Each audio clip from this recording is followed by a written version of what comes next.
Hi, thanks for watching.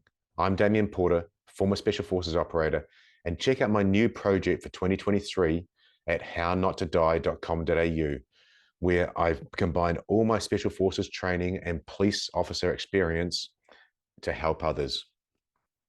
Thanks for watching. Rewild Your Mind, Nick Goldsmith, former Royal Marine Commando, Hidden Valley Bushcraft. Today's episode is one you don't want to miss, as I had the honor of interviewing Nick Goldsmith, wilderness survival consultant, resilience speaker, and author of the new book out now, Rewild Your Mind, available in all good bookstores. Nick is a former Royal Marine Commando based in the UK. After 11 years and 6 operational deployments, he is medically discharged with a diagnosis of CPTSD, complex. After hitting rock bottom, at times barely able to function, it was nature and the great outdoors that saved his life. Now a wilderness survival consultant, resilience speaker, and the author of the newly released book, Rewild Your Mind, he rebuilt his life using his experiences as the foundation for his company, Hidden Valley Bushcraft, and the highly acclaimed charity, the Woodland Warrior Programme. His charity is a key partner for the Blue Light Card Foundation, providing therapeutic outdoor respite weekends for veterans and emergency services workers. Born from some of his darkest days, it now stands as a guiding light for those who need it most. It was my honor to talk to him today from his base in the UK. We covered a lot of ground in our conversation, delving into the psychological effects of injury on high-performance individuals, as well as Nick's experience serving in Afghanistan. We also explored the importance of nature in promoting mental and physical well-being and the significance of resilience in everyday life. And we even talked about one of my favorite things in life, New Zealand-made chocolate. Nick is a guy making a huge impact in the world by helping others to overcome adversity and achieve positive mental health, no matter the trauma faced. As many of my former guests have said, biology creates psychology. And Nick shows this with combining movement, nutrition, outdoors, and nature to heal and maintain good mental health. Some mentions from the show. We talked about Tribe Skates, which was a company built by US Navy SEALs GBRS group. They use art therapy through making skateboards with fracture burning.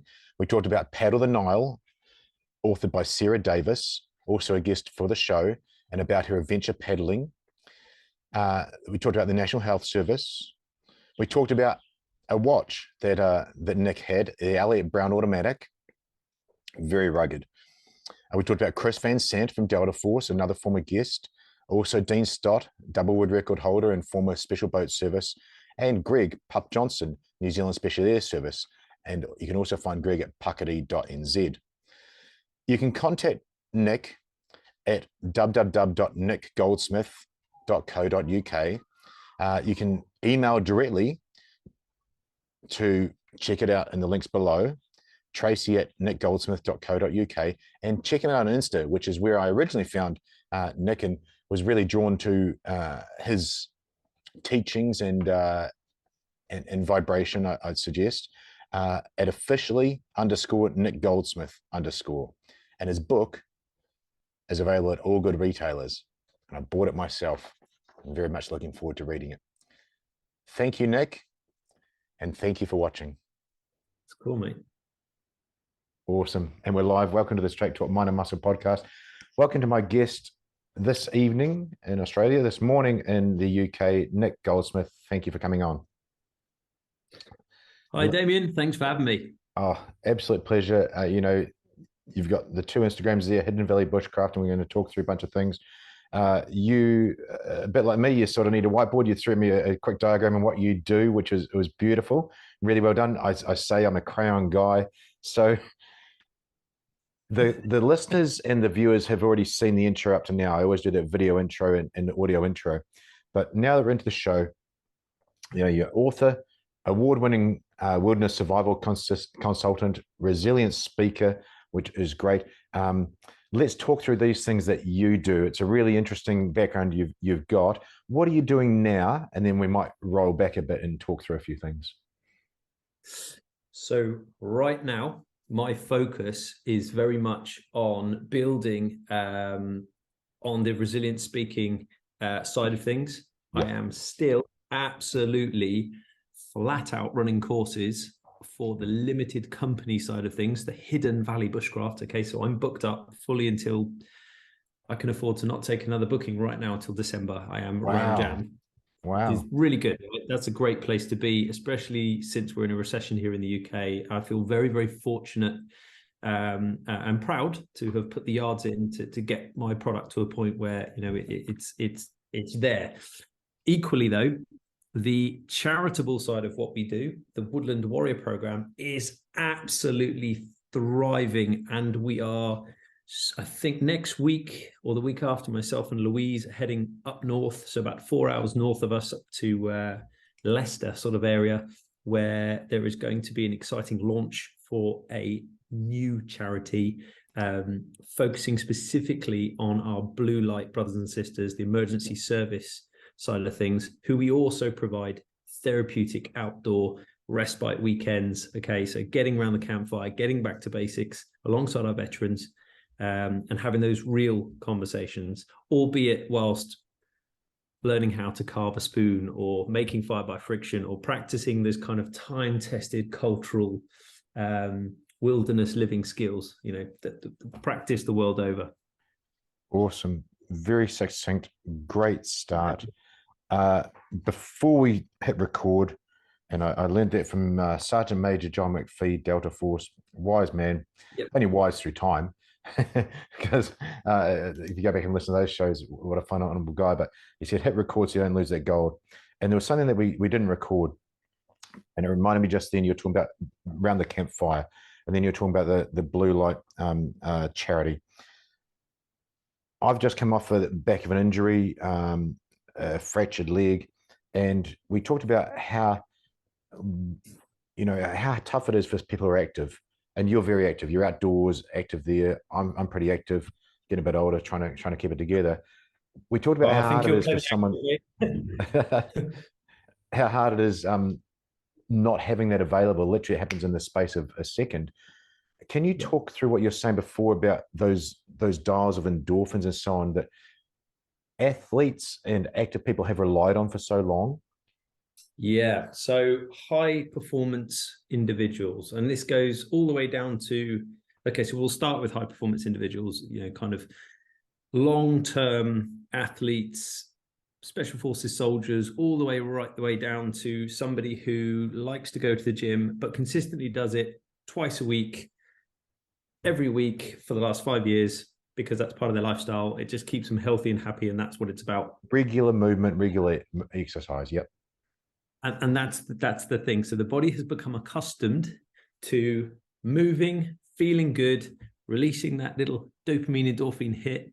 That's great. Suddenly you get injured, could be anything, and you're out of action. And the doctor's saying 6, 8 weeks, 12 weeks, you're going to be in a cast, you're going to be in a moon boot, whatever it is. The psychological knock-on effects of that isn't just the fact that you're not now consistently flicking those lights and dials and switches and things aren't ticking over as they should. You then actively start to feel that whole kind of build up.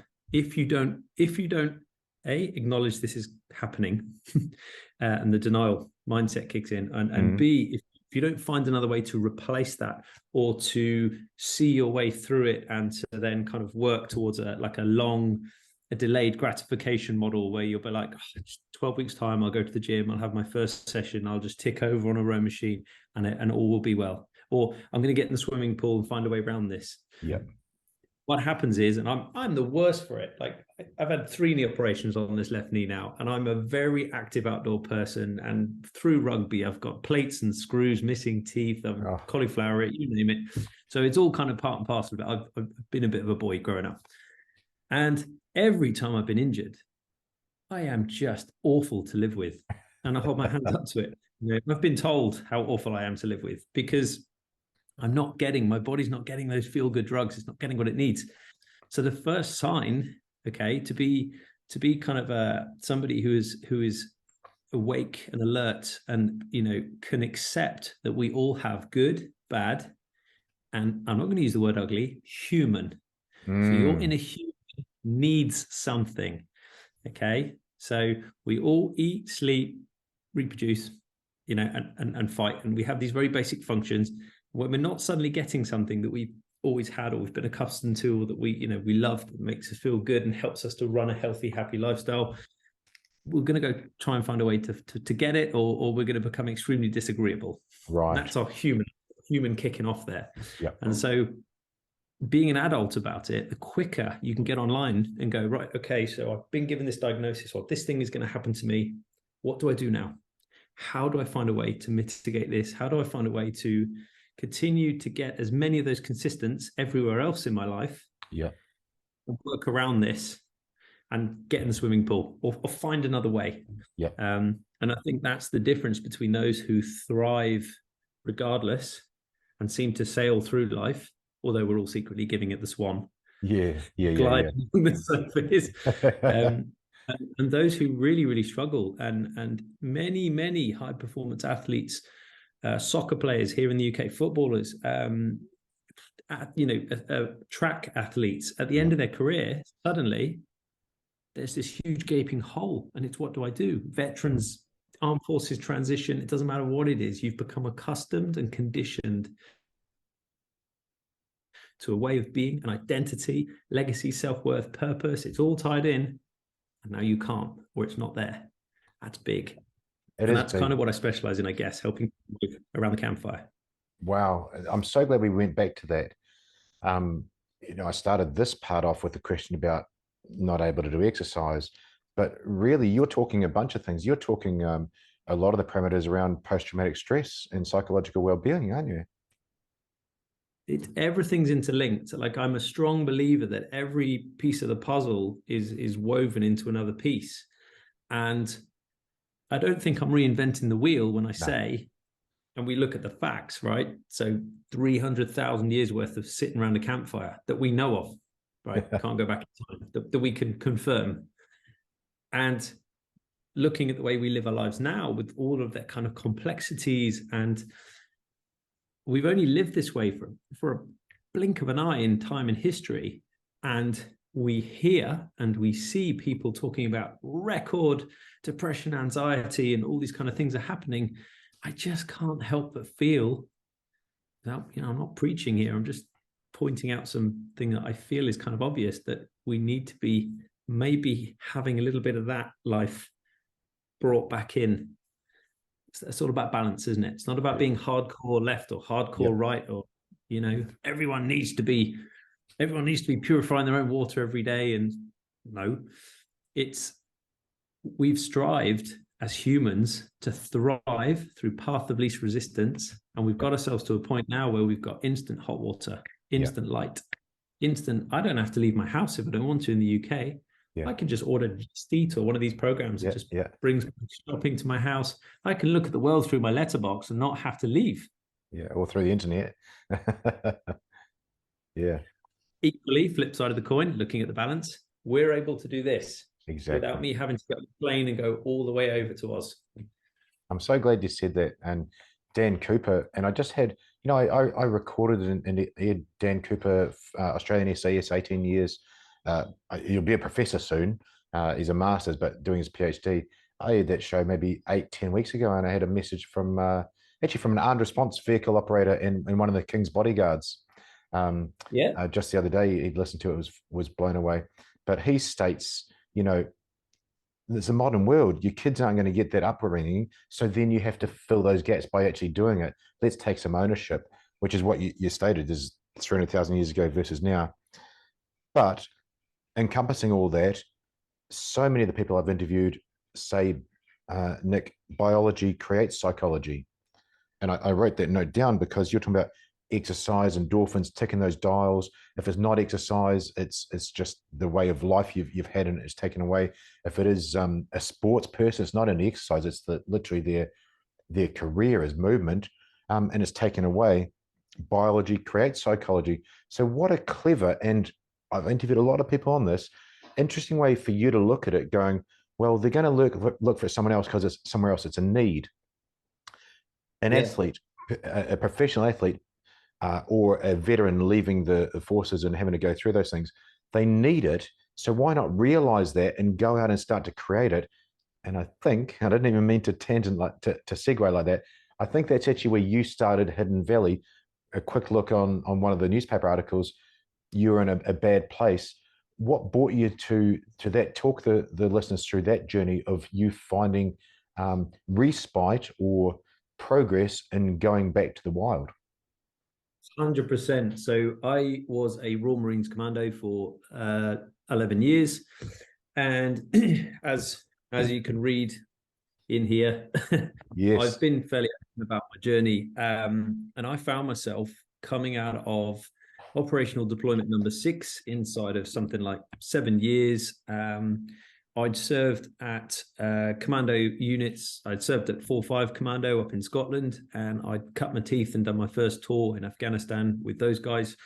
And it had definitely left a mark. Okay, so all the kind of stuff, the footage you see on YouTube, the helmet cam fighting, all the up close and nasty 2008, bayonets fixed. Yeah, we were fixing bayonets.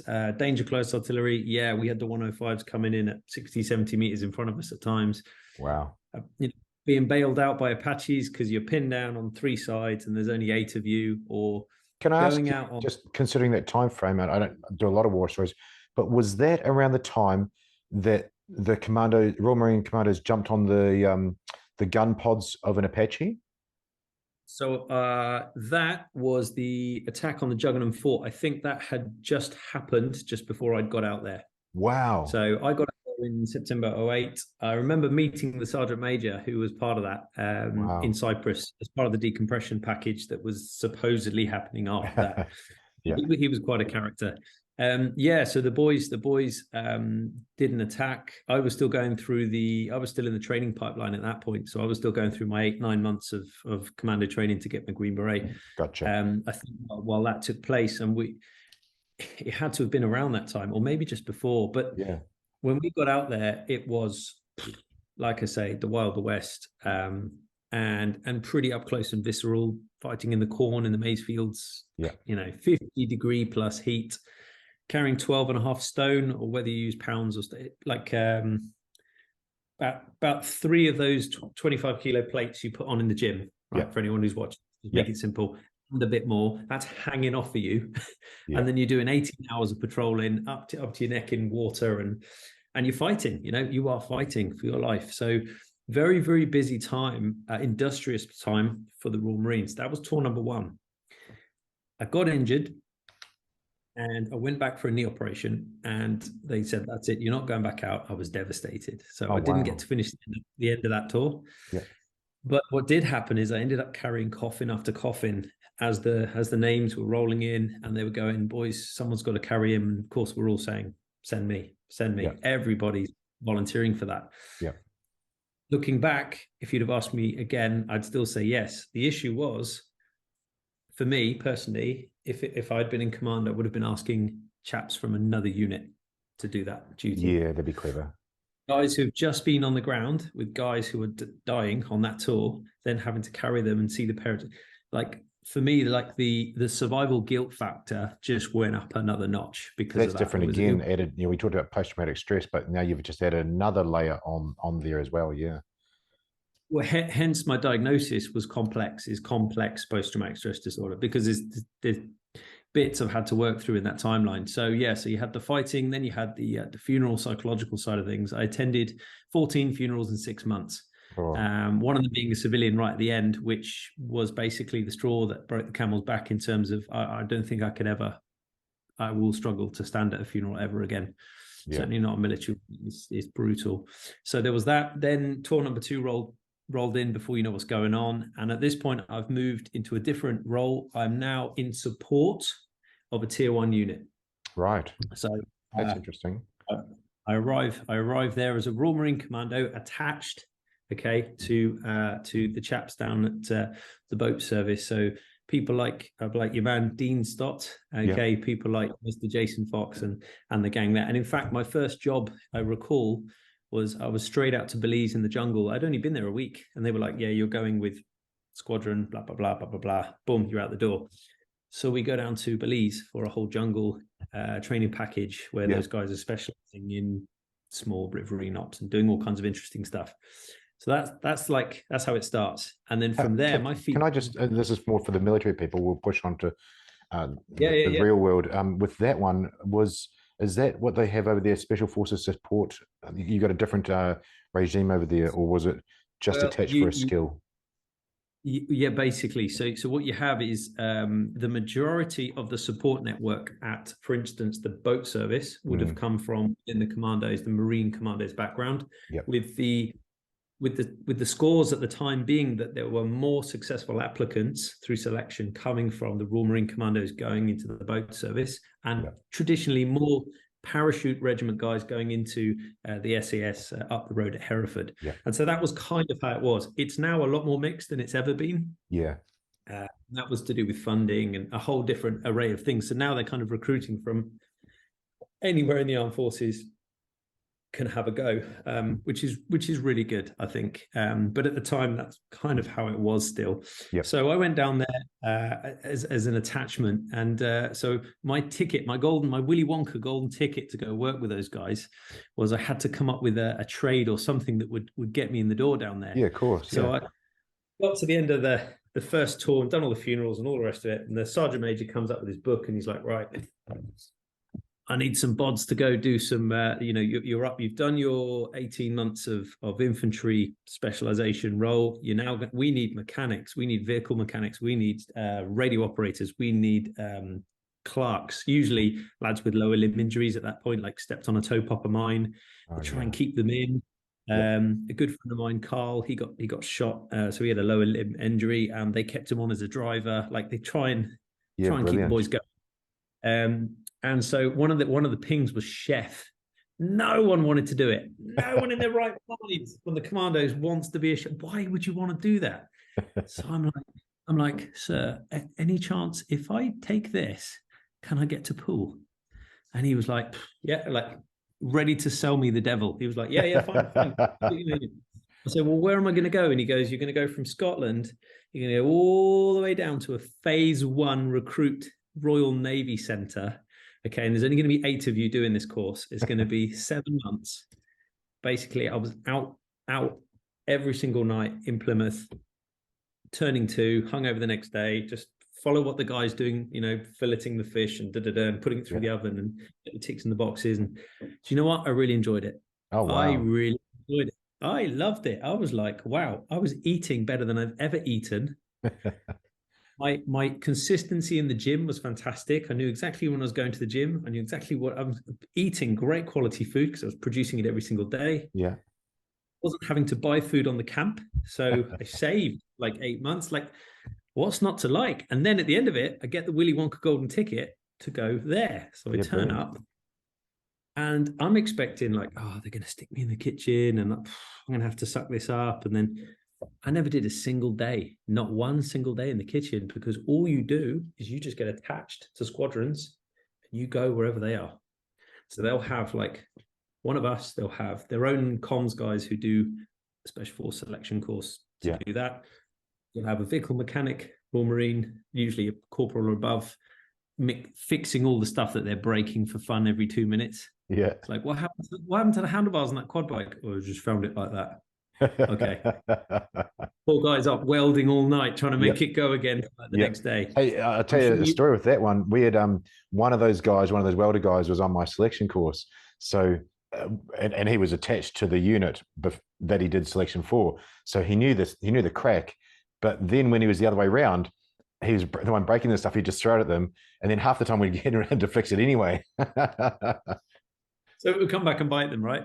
Yeah. I know quite a few lads who've gone through that process and been down that world. And they've come through being vehicle mechanics or whatever it is in the commandos, and they've gone through. And they're genuinely, I will say that I feel very pleased that all the guys I still talk to from that world and I still mix with or come up to see me in the woods or whatever are the most humble, down to earth, genuine salt of the earth guys. Anyone else who perhaps developed a pop star's ego, I don't really have time for. I don't talk to, not interested in.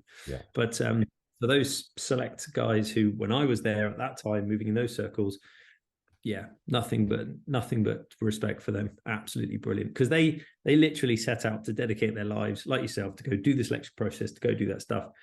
Awesome. Yeah. So my story gets a bit interesting. I must because you're clearly so clued up on mental health and post-traumatic stress. If there's, and we get a lot of ECF guys listen to this, so just add that on and I'm coming from what you said there, dedicate your life. Yeah, it is. It is all encompassing. It's everything. It's it a is. huge families, everything just has to. But the point I'm going to get to, Nick, is for us it kind of goes mission, unit, country, family. It's always mission first. That's the whole point of selection. And I heard an interview the other day, and another ECF guy about getting through. Actually, it was a Green Beret Dr. Mike Simpson. He was an operator for many years and went on to become a doctor. But we obviously want on selection to see, are you going to put the mission first or yourself? And if you put it yourself, then you pull off. And what I'm getting to here is you've got mental health and you've got post-traumatic stress and all those things that exacerbate when things get wobbly and things get deviated. But for special forces guys, I'm coming to the realization more and more, we were selected because we're a certain mindset. And that mindset isn't wrong. It can be very wrong in a civilian context. It can be very wrong in a family context, but it's perfect for sacrificing yourself for that role. But then when you got, and the point I'm getting to here is post-traumatic stress combined on top of that magnifies those traits, and in civilian life that can get a bit wrong. Just something for the listeners to comprehend. Yeah, I think you've nailed that 100%. And again, having not been somebody who set out to go down that route, I knew enough about myself to know that I was going to be quite all right to stay here attached to, and I could kind of bumble along and kind of pretend that the other stuff wasn't happening. But I probably knew deep down that if I went on that course, I'd have come unstuck, and so it wasn't for me. And they have an expression down there, which is that face fits. Yeah. So I did my 2-year rotation there, and then I was supposed to go back to another unit, but then I ended up staying for another 2 years. And awesome. You end up with these little conversations where you're getting to know people, they're getting to know you. They pull you into a little room and say, right, when are we getting you on the course then? When are you going on the course? and they're starting to sort of gently push you from every angle. And after about 3 or 4 team leaders have pulled you in different squadrons and different aspects, you kind of, I backed myself and I said, look, I don't want it. I'm not interested. And probably not the best thing to say. Something like maybe I worded it a bit better, but I definitely got the look of, why would you not want this lifestyle? Because to them looking in, I was doing such a good job. Yep. My face was fitting. Yep. Well, time went on, and all of a sudden something happened in the world, and there was a need, a requirement. The balloon went up. I've got to be quite careful about how I word all this, but I'm going to. And the big hand came down, and I was invited to take part in a whole different aspect of operations and see a whole different world. And it was very much, I felt a bit like Alice going down the rabbit hole and looking through the looking glass. Like, oh wow, the level of training that I had and the experience that I had to be then suddenly catapulted into the more austere environment of working, let's use the right wording, in direct support of wider UK government and MOD objectives. There we go. Yeah, nice. So I got kind of roped in and went away and did a couple of jobs in that aspect, and that involved languages, and that involved all kinds of other stuff. A lot of travel and seeing parts of the world I didn't think I was ever going to go see. And sadly, because there was already a thing there. I was putting my brave face on. Okay, so that left me with a few scars. A lot of stuff around personal security, and this. Those naughty little things. I had blue tack over the cameras, over the speaker at one point. I was very, very situationally aware and couldn't switch that off. So that gave me another layer. Yeah, it would. So allow me to introduce you to the old school right there. That is where it's at. That is where it's at. Yeah. Can you play Snake? Has it got that Snake's little on game? it. I haven't got time to play Snake. I'm tied up. I remember those. Yeah, that's great, because then you don't get bombarded with all these bits and pieces. Nobody can exploit you because it's so old school. You can't go wrong with that. Exploiting. Brilliant. That's a great word for what's going on with communications now. And we don't mean that in a dangerous way. We mean exploiting you to buy their things or whatever they're wanting to do. Absolutely. You are the product. You are the prize. Yeah. They wish to offer you all of the things you could ever want. Anything you've ever looked at is being offered to you. You know, that algorithm is so clever. But actually, if you think about it, it's almost mirroring. It's mirroring your own mind. It's whatever you're looking for, it's going to give you more. So that could be a double-edged sword as well, thinking about the psychological side of things. And going back to that point you asked me about what it looked like when I was struggling, one of the things I kept catching myself doing was going on YouTube and looking up helmet cam footage. It'd be 8 o'clock in the morning. I'm drinking a really strong black coffee and I'm craving the buzz. I just want to buzz. Wow. I just want to get hit, you know? So just short of thrashing myself physically, which I'd done for a long time to try and get those peaks and troughs, or having those periods of just feeling like I was feeling too overwhelmed feeling, and I just wanted to numb myself up. So I grabbed a bottle of rum, switch myself off. So I was kind of self-harming in a number of different ways at the time and not knowing it. But now being that much further down the line, it doesn't mean that I don't, or I'm not susceptible to still occasionally feel that stuff. It's just I catch it like that before it even starts. I'm like, got to recognize it. Yeah, and then you've got to do something about it. So make a plan and execute. And that's the only way that I can continue to maintain the momentum and the genuine lifestyle that I lead every single day in the outdoors and working and giving these talks and things like that. Is because you have to 100% with authenticity be the thing that you're promoting or that you're trying to talk about. You know, if you don't, you'll fall foul. You'll have a massive burnout, or you end up on You know, I'm not medicated. You know, I managed to get through that whole process. That doesn't mean it was pretty. It means there were an awful lot of peaks and troughs and really sharp, nasty points. But it meant I feel that I was able to learn faster because I wasn't waking up. I would totally agree with that. Again, biology creating psychology. The biology of being numbed with drugs is going to influence how you perform mentally. So 100% there. So yeah, that's really interesting the way you put it. What we missed there was the outdoors part there, that action you spoke of. Well, that now is the everyday, consistent, constant. It's free as long as you've got accessibility, whether you walk or whether you're in a wheelchair, whatever. As long as you can get outside, you don't have to end up in a national park surrounded by trees and that kind of quintessential, the waterfalls and everything everybody wants all the time. It could just be the fact that you got outdoors and you weren't inside an air-conditioned box getting smashed with blue light, you know. Just change your environment. You're now the third person. So Jason Fox spoke about it in his audio book. Tough man to nail down, by the way. You want to see trying to get him to reply on WhatsApp. Unbelievable. He's on stage being busy, but you'll be there soon as well. So Jason Fox, outdoors with a psychologist, walking and learning.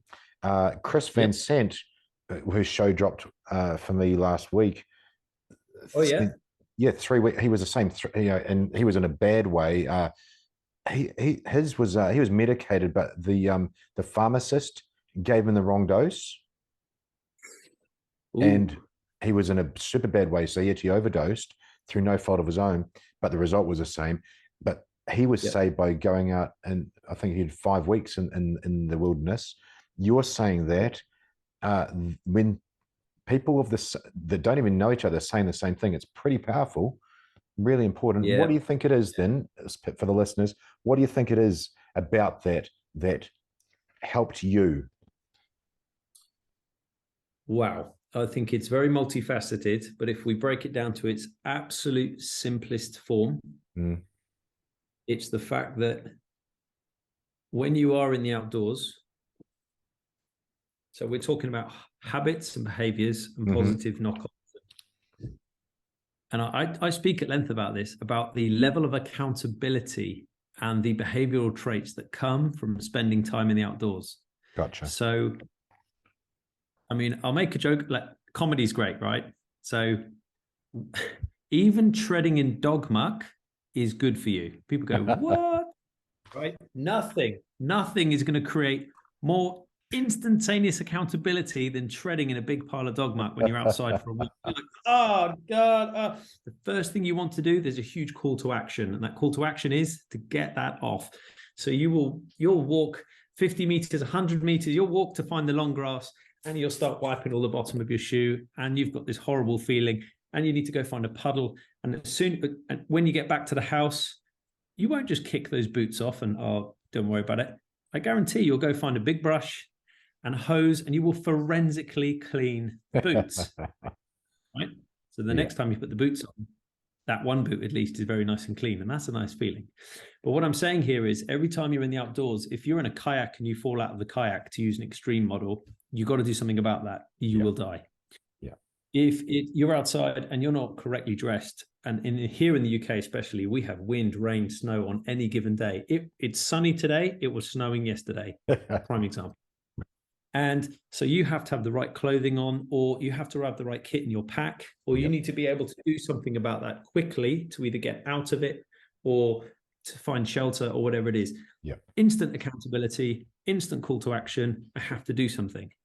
So spending larger amounts of time in the outdoors, there's lots of other little knock-ons, and there's what I call small fiddly tasks. The reason that people find it so calming to paint Warhammer, to mend, to make, to weave, to create. You know, you think about the basket weaving. Who's heard the expression, oh, he's a basket case? And we use it like it's but coming back from World War One, you know, these often men were being put to work, horribly disfigured, really struggling with their mental state, and they were making baskets. Okay. Wow. And the act of all encompassing the creative side of your brain. Okay. The creative side of your brain pretty much blocks the trauma from coming in. And you just sit there and you're thinking about one singular process again and again and again, repetitively doing that thing. Or for me, it's carving spoons and bowls and things like that. And my brain is so quiet in that singular act of kinetic mindfulness or meditation. I'm not thinking about anything more than just looking at the thing I'm creating. In every plane, is it symmetrical? Take a little bit off there. And you get lost in that process. So you've got this accountability that comes over you, because let's face it, it's not like it's an email that you can just mark as unread. It's not like it's a piece of post that's coming through your letterbox and you go, oh, we didn't get that. That didn't arrive here. Something has to happen. Now, here's the magic. And you'll notice it quite quickly, is you've created a new pattern of behavior to the one that maybe you had before. So what happens is that starts to systemically, like in a tropic cascade, it starts to drop into every other part of your life. Somebody comes to you and says, I've got a problem in the workplace. You're like, right, okay, we're going to go find the line manager. We're going to go sort this out. Let's get onto this. Let's make it happen for you. You become an improvise, adapt, overcome, a very can-do person. Now, if you've been in the armed forces, that's all kind of part of the conditioning, right? But you don't have to have been in the armed forces. Just go and spend more and more time in the outdoors. Learn. The reason I wrote this thing was to show people how to interact with the outdoors. Okay, and what those takeaway points are. So I've written one whole chapter about reconnecting around the fire. Every person watching this, as long as they've got good, bad, and human in them, probably has a family member who's a bit difficult. Families are like that, right? We've all got families like that. What better place? And you're like, oh, I just don't know how to broach this conversation. How do we, best place to have a conversation is around a barbecue. Food, endorphins, dopamine, feel good. It's outdoors, so it's not like you're all crammed into a room and someone's got to burst off out the door and cause a big drama. They can just take a phone call and not come back, whatever. And that often is one of the best places to reconnect with people, because we've been doing it for 300,000 years. It's in your DNA. This is interesting. This is really interesting. Intrinsic DNA, accountability, going back to some of the things you stated of actions, with the dog shit and things, we're talking about grounding and mindfulness. Hopefully that's made someone laugh. Yeah, exactly. But you have a massive synergy with another guest from the show, and I used to work with him, is Greg Pup Johnson, New Zealand SAS, and his show was called Nature Doesn't Lie. You spoke about kayaking. He literally will take them out kayaking, and you'll see these hardened guys, mostly guys, and then suddenly the waves come up, and it doesn't lie. And if you're cold, you better get yourself warm. And if you need to drink, need to eat, it just doesn't lie. And what a way of putting it. You have to take action, and it's. Yeah. I loved what you said about rewiring yourself. It really brings us to your book, Rewild Your Mind. We've touched on it a couple of times, and I wanted to really pay it homage as a part of this show. How do you rewild your mind? How did you go to write a book? So let's get some structure to this question. What inspired you to write such a book, and then what did you put in it? The thing that inspired me to write the book was I realized, because I was this person at one point in the darker parts of my journey, which I've been open about, for every one person that is brave enough and courageous enough to come forward and that I get to see around the campfire, having put themselves out there to come on a course like the Woodland Warrior Programme course for veterans and blue lights, and they've come on this course, they don't know anyone else there, and the others don't know anyone else either. So I've got 6 people. And for some of them, it could be their very first step into talking or opening up about anything they've been through, because maybe going to the doctors was a bit too scary for them. I would always advise going to see a doctor, by the way, but it's easier to say I'm going on a bushcraft course. Yeah, good with point. Someone who's been open, who I know has struggled. And we're at a point in a place now where we're fully booked. Like I said, people are coming on board, but I know that for every one person that's done that, there are still 9 at home looking at the world through the letterbox, saying yes to meeting with their friends, never showing up. Right. Not leaving the house, living on forums and YouTube, watching footage and feeding themselves perhaps all the stuff that kind of exacerbates the condition and adds to, because what the seeker seeks, the finder finds. Okay, so if you want combat footage, you can watch combat footage, and they don't move any further forward, and their lives crumble around them, and life is bad. So if I could reach out into every home, and it doesn't have to be through technology, we're going to go old school, we're going to put pen to paper and print some stuff. Let's do that. And I have been blown away for a little book that I thought, and I'm describing it as a little book, it's pretty epic, it turns out. So I wrote this thing, and I thought it's going to go around the UK. It'll get released over a weekend. There'll be a flash in the pan, and it's all done. I woke up this morning to find, and I've written this down, it's in Canada, Norway, America. It's now in Australia. It's been a bestseller on Amazon. Dimux, Booktopia. Yeah, this makes sense. QBD Books, and something called Boomerang Books. So these are 4 bookstores in Australia who are now storing this book, and you can buy it regularly. I can't remember how many dollars it is over there. I've just written the names down, and in the USA, to be in Barnes & Noble, that's massive, as well as Walmart, Target, all these kind of places. I'm just absolutely blown away. And the requests to go and do talks around the book, and to everything I've set out to do is now coming good, but not just through intention alone. It's because I've applied every stage of the process. Yeah. I've kind of pressed my every will and sinew towards creating that or facilitating that or making that happen. And I'm very fortunate now that with that momentum, there's people coming on, there's other team members who are going to help scaffold and support me to continue to get my message out there. So I'm blown away. And we get to do this podcast, it's amazing. It is amazing. And if you'd have asked me that all those years ago, sat around that campfire, it wasn't even a parachute then. I hadn't built an off-grid cabin. There was none of it. It was just a little piece of woodland and me, all kinds of upside down. And I woke up next to that campfire the next morning, I was still alive, just, but I had a mouth like dried sand, and the snow was landing around me, but the warmth of the fire had kept me alive, and that was a powerful moment. I think that was really I think we need to unpack that. And when people like you and I tell our stories, Nick, we minimize it, we brush over it. And I learned that with Eric Miari's. He goes, the first time I got shot, and he started to go on about stuff. Like, hang on. Nobody else has got shot. Yeah. How about we dive into that? I don't understand, because I haven't read your book and so on. What happened with this campfire? Can you? And I haven't listened to other shows. I've done a bit of homework, but we've been chatting and we got to know each other in a really authentic way. So let's tell that story, and then we'll come back.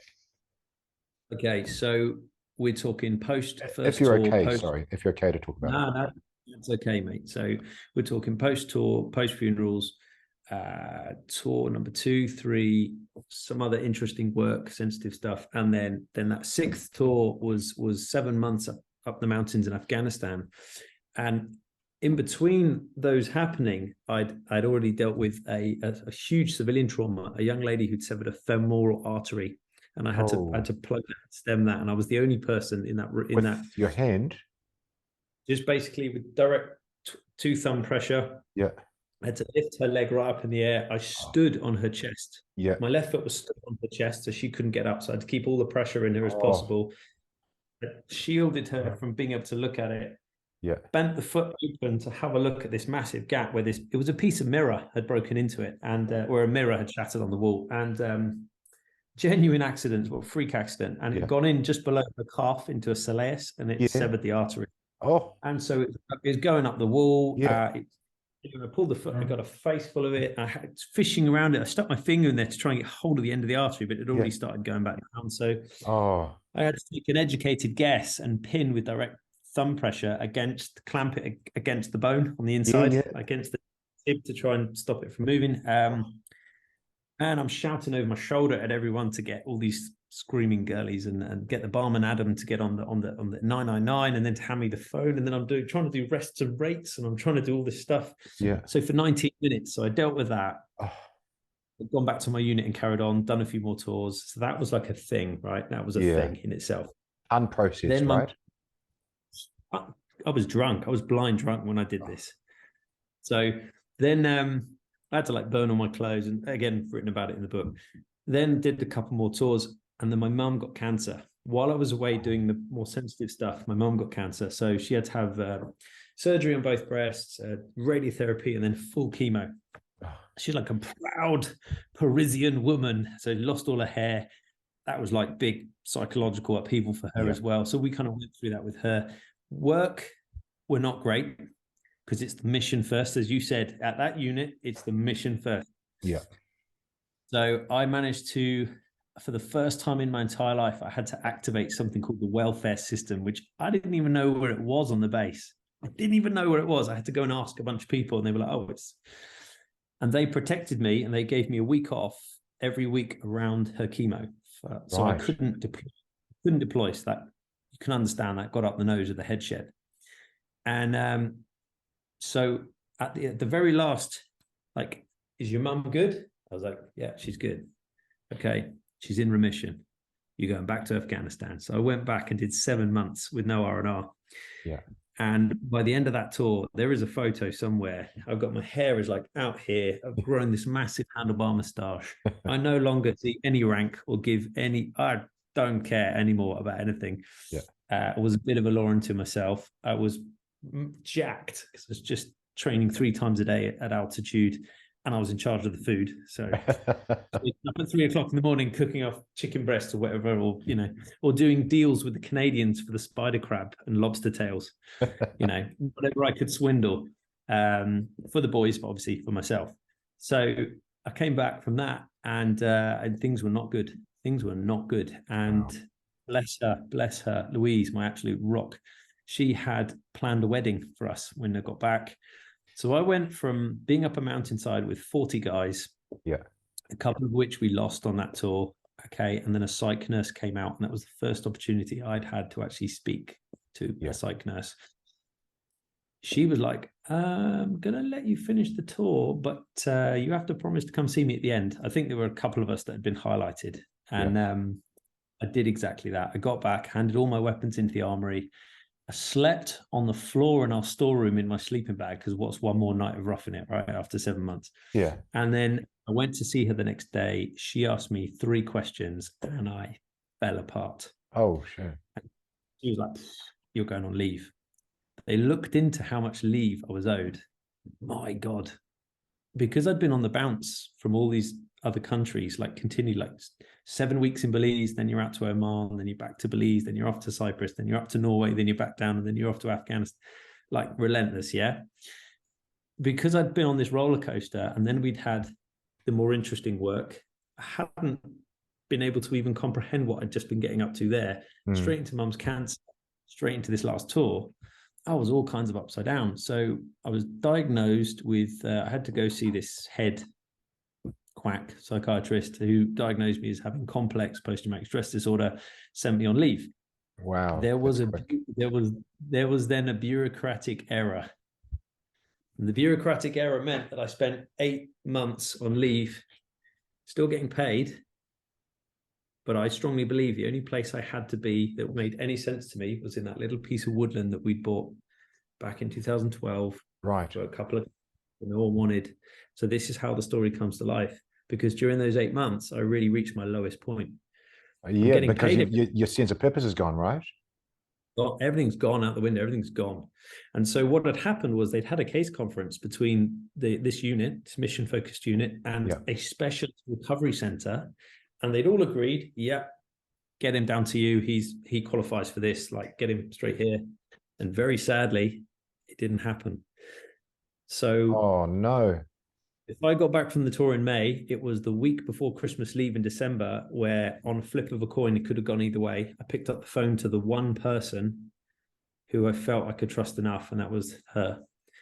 So I just pretty much had the night sat around a campfire with a litre bottle of rum, just blackout drunk, just fell on the floor, woke up in the morning clutching this bottle. Yeah. It had snowed, and the heat of the fire had kept me alive. I was stiff as a board, and it Wow. hurt like hell, and I was very cold. But I realized I was in trouble. Like, I was I couldn't pull myself back out of it at that point. I was so far down the darkness. So and you're talking about you've got to the point where you don't care if you wake up the next morning or not, right? No, it's not like, so I've had to speak to people firsthand around the campfire who don't want to be here, and some of them hear a command voice. It's called a command voice, and they literally, it's telling them to do whatever. I never had any of that. I just got so low, so utterly low, I didn't want to be here anymore. So exactly. I just did the default setting, which is either train, because I'm chasing the buzz, or I'm going to just want to switch off. So I went that route with it. And I picked up the phone to her, and she answered, and she said, how's it all going? And I said, what's happening with me? She said, what do you mean? I said, she said, are you not down at the unit? And I said, no, what's happening with me? And she was like, oh my God, I'm so sorry. I'll get back to you. Please answer the phone in one minute. Please. And there was a flurry. So she realized the severity. They dropped the ball. Wow. And then I got a phone call from a sergeant major inviting me to get down to the base. Now at this point, I'm like feral. I am borderline feral. Do I want to put uniform on and go back behind the wire with an ID card and play the game? Yes, sir, no, sir, 3 bags full. But I did. I found the courage to do it. And I went down for one day, and they gave me a room, and I walked in and I looked around. First thing I did when I got into that room was I spent an hour checking the whole room for listening devices. I put a black sock and some tape around the red light with it. With the fire. I laugh at it now looking back, but I was wired. And then I got off that camp as quickly as I could. I did all the usual dog leg back to the house, driving twice around the roundabouts, looking for all that kind of stuff. And then I came back just after Christmas leave 2015, and I was in there till 2018. I was finally discharged. But during that time,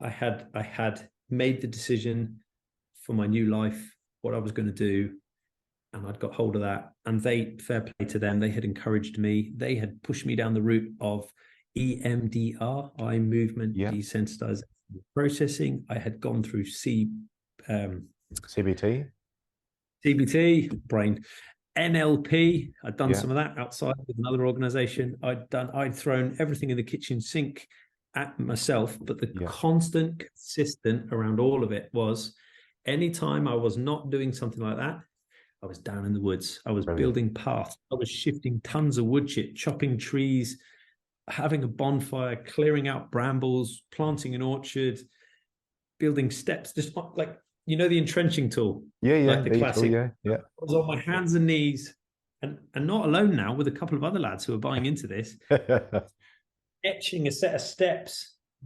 with handmade pegs to retain the timber Yeah. at the front of the steps. You know, we created, in essence, what then later became a business. Started off doing kids' parties and things like that, and the turnaround in me as the business grew, okay, it just nourished my soul. It just fed me. I found purpose, legacy, self-worth. I was studying, and I still am an avid reader. Every night my head's in the books, mushrooms, fungi, plants. You know, I found this confidence and competence in ethnobotany, which is the foraging side of it, and making medicines and dyes and craft items and basket weaving. Right, I'm happy to say I'm a basket, all that kind of stuff. And so long as it continues to support me in this way and my family and feeds my soul the way it does, I'm all good. I'm going to keep doing it, brother. I have no intention of stopping. And the physicality that comes with it, that lifestyle of swinging chainsaws and lifting timber, and I get all the ticks in the boxes from a hard day's graft that you do from the gym. It's what's not to like, quite frankly. I love it. I really do. I talked before about no, actually, thank you for sharing your story. Again, we minimize it. It's what you and I are wired to do, but it's a big deal for anybody to hear that, to share that. I talked about the synergy you have with pup, with Nature Doesn't Lie, but when you were talking about, you know, carving and how amazing, how precise you wanted your bowls and so on, I thought it reminded me of DJ Shipley, another SEAL Team 6 guy from GBRS group, and they started with art therapy, and their art therapy is making skateboards with fracture burning. Amazing. It's really cool videos online. I'll link them there. But you know, these are hardened warriors, and they stack bodies, and they've seen their guys gone, and they're doing art therapy, albeit very, very cool with Tribe Skates and what they're doing. But it's so clever. I did actually wonder, were you a survival instructor, or did you actually learn these outdoor skills? I mean, come on, UK, how the hell do you start fire with 2 pieces of wood? Well, this is it, right? So there's a number of things to look into that. So firstly, I'm going to chuck this out there. A lot of the world's greatest explorers, adventurers, and survivalists actually come from the UK, Canada, and that northern hemisphere, that band around the world where you get that awful weather. I interviewed this woman. Let me see if I can get it right. If I get it, Paddle the Nile. Come back to you. Oh, there we go. Paddle the Nile. I interviewed Sarah this morning, UK, but she lives in Australia, and she paddled the Nile. And I said, "What is it with these adventurers? Serena Fines, Eunice Shackleton, and now you've just said it 7 hours later. What's the story? Why do you all come from that band?" Well, there's a number of things in there, and you could also argue that some of it's to do with 1,000 years worth of empire, of commanding and conquering and dividing up poor people's countries and saying, well, this is your new border, and we're going to help you guys fight you guys. And there's a whole thing. We've not been particularly great, let's face it, over the years. It's had some benefits, but there's that. There's the fact that we've grown up with the NHS. You know, so we're all pretty hardy. So when I was a kid, if I fell off my bike and knocked all my teeth in, my mum would have me down A&E, and somebody would be there repairing all my teeth at no cost to us. All right. So I'm quite hardy, quite prone to confident behavior and having a go, and can I jump across that roof to that roof as a teenager? And you know, in the back of your mind there's always a little kind of if it goes wrong, I'll be in a cast. And whereas if something happens in Cameroon or Africa, you know, they'll just go get the padre and say a few words for you. It's best of luck, you know. So are you more likely to want to be a bit more adventurous. There's a number of different psychological factors there. Yeah. But first and foremost, the weather. And because we've become accustomed to having to deal with on any given day, rain, wind, snow, sun, we have that historic island, small island kind of mentality where we've had to kind of forage, and we've had to make the most of what we've got. And it was only not so long ago that every single person was trying to get through World War II by grow your own, dig for victory, you know, this whole kind of resilience nation like thing going on.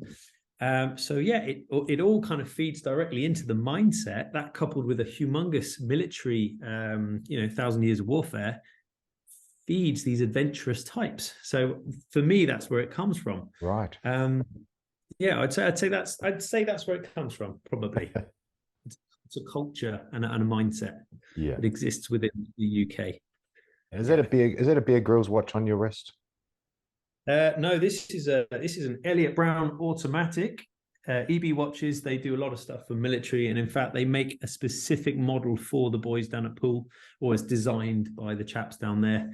That's the Holton. That's the one I wear when you see me out doing stuff. I'm normally wearing the Holton. When I'm indoors in a more urban environment, I'm wearing this nice Tyneham. It's called the Tyneham Automatic, and you can see all the working bits in the background. For anyone who likes watches, you get to see all the movement. I love a good automatic watch. Yeah, it's cool. It's very cool. It's a cool factor. But me being a heavy-handed brute, I mean, these are famed for their ruggedness.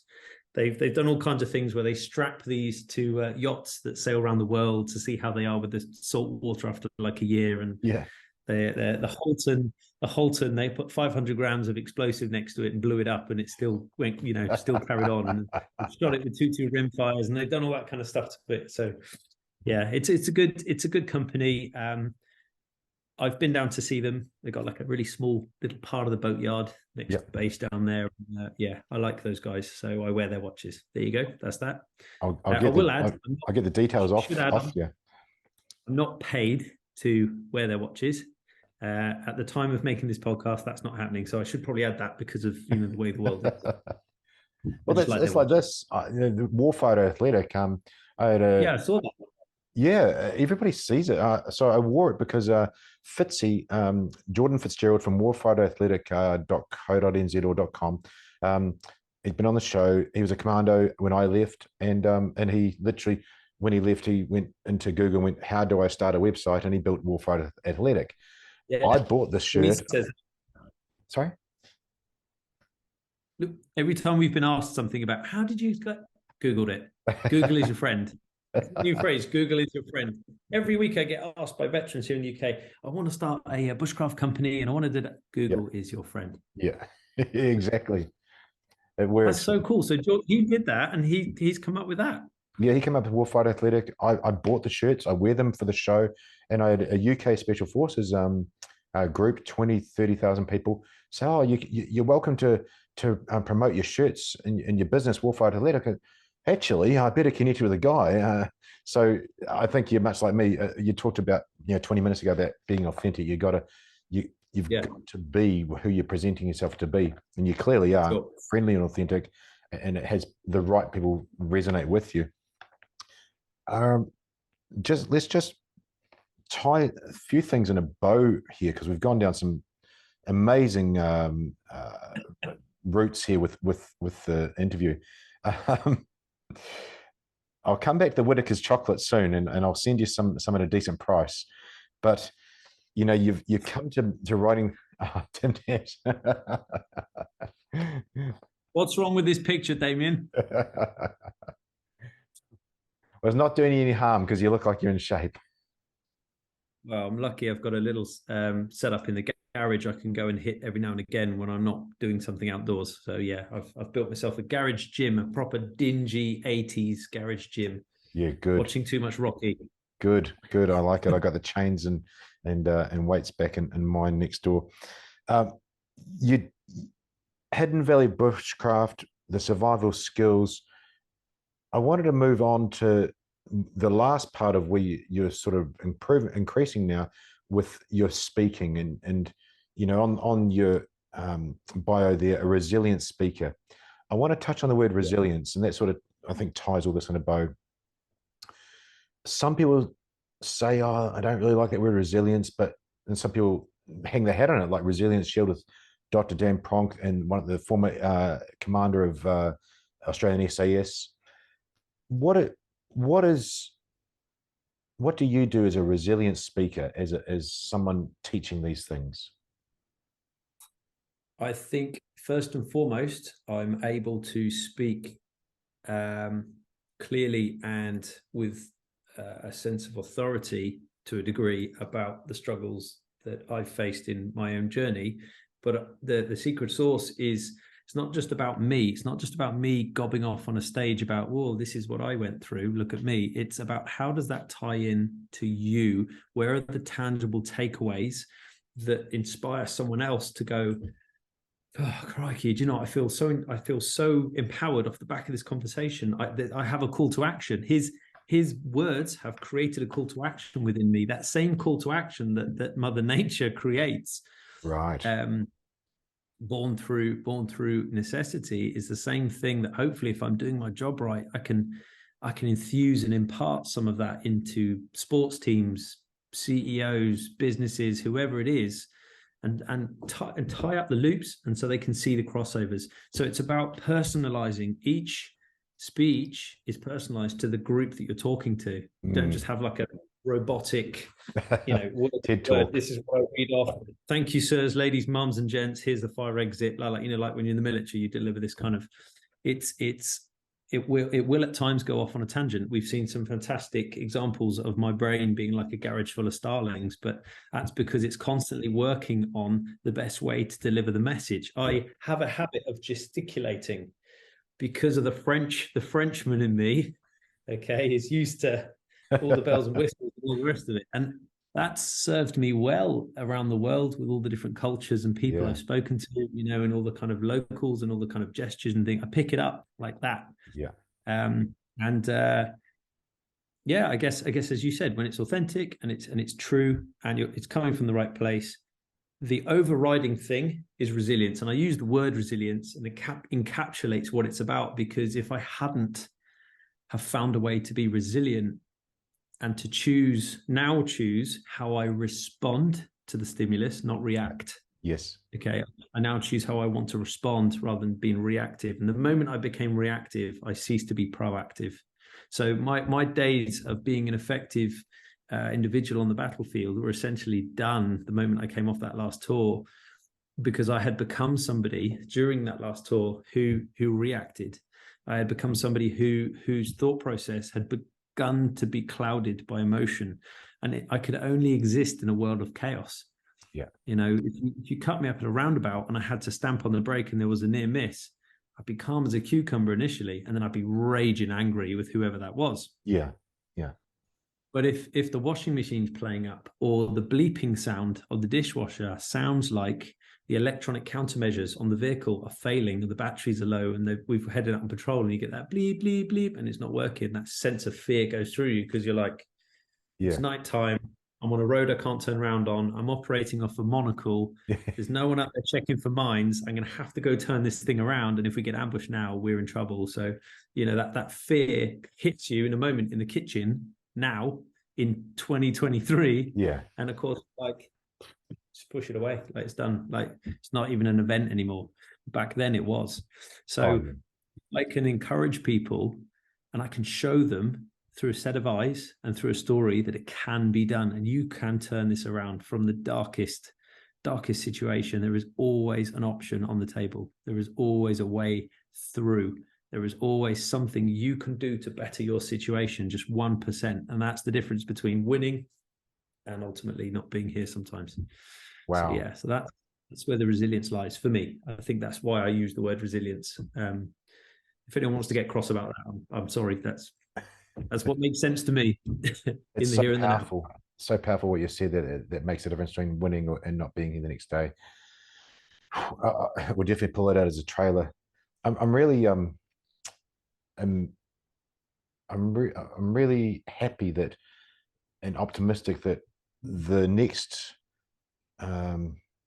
genre of people that help people through mental health is coming from people that have been there. You know, in our day, we went to see the psychologist that was a book guy, and that's great. But so many people are stating now, I mean, I've interviewed Mark Matheson, SASR and Two Commando, psychologist, interviewed professor now, and so proud to know Alia Bojolova, New Zealand SAS psychologist. But I've interviewed Ollie Ollerton. Harry Moffat's coming up soon. Harry Moffat was many years Australian SAS, went on to become a psychologist. It is those people that have gone through that on a first responders and military post-traumatic stress awareness course. One of the guys was an ambulance paramedic that went on to become a clinical psychologist. This seems to be where it's going, because we seem to resonate so much with the people, and it doesn't have to be a military background. As long as you've been through it, you can then translate that to the other person in the civilian, or the other way around. Stress is relative, right? So it doesn't matter. And I've said this before, where if you put your car on its roof and you slid for 5 seconds, every time, but nothing else happened to you, you got out okay, and it was all right. And people turned up, responders, and it got righted, and you went to the garage and you got your car back, or it was written off.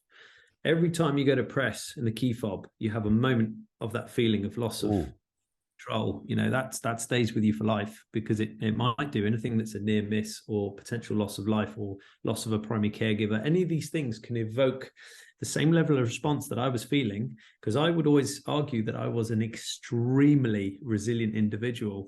And things just got to a point where even there is no such thing as somebody who is impervious, completely and utterly impervious. And I say that there are a few people who, and you may have met some, who are not quite wired up correctly. Every now and again in life, they literally can do whatever and sleep like a baby. But for the majority of the rest of us out there, we're all impermeable at some point. I have to say that those people, it's like you said, and for the listeners, the viewers would have seen you saying about the swan. It's that classic analogy of the perfect swan above the water. The feet are going 100 miles an hour. You're not with them in their home life, because it could be great in their unit life. We don't get to see that. But at the unit, they are the superstar. They're awesome. They can perform. They do everything. There's going to be somewhere, we all have strengths and weaknesses, where we're not picking up the ball or something else is going on. But like you say, to do that job role, that specific job role, which is incredibly demanding in the world's most hostile environments, and up against it, always with low on numbers, kit and equipment. It's always, the odds are kind of against you at times. You need a can-do person who is just, and that process has been created to find those people. And you know, more for it. That's great. But what, you know, what we're kind of talking about here is, as you were saying, is that level of resilience that everyday people have. And it doesn't matter whether you're in the military. It could be that you are a first responder or a teacher or a key worker of some kind. That really doesn't matter. It's relevant to all of us. And the benefits, as I keep saying, are do a bit more of this and a little less of that, and you see the results. Many people subscribe to the eat less, move more model of they're like, oh, what diet should I go on, and how should I train my body? Eat less, move more, see what happens. Look, life's simple, and I'm stunned that you got such a synergy with you know, the nature doesn't lie show that I did with Pup, and perhaps I can connect you two, and we get you both on the show together. I'd love to.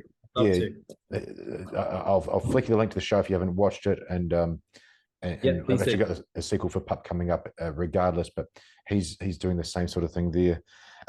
Let's finish it off. Whitaker's chocolate. I've got to get you some decent stuff over there. New Zealand does do some of the best things in the world, and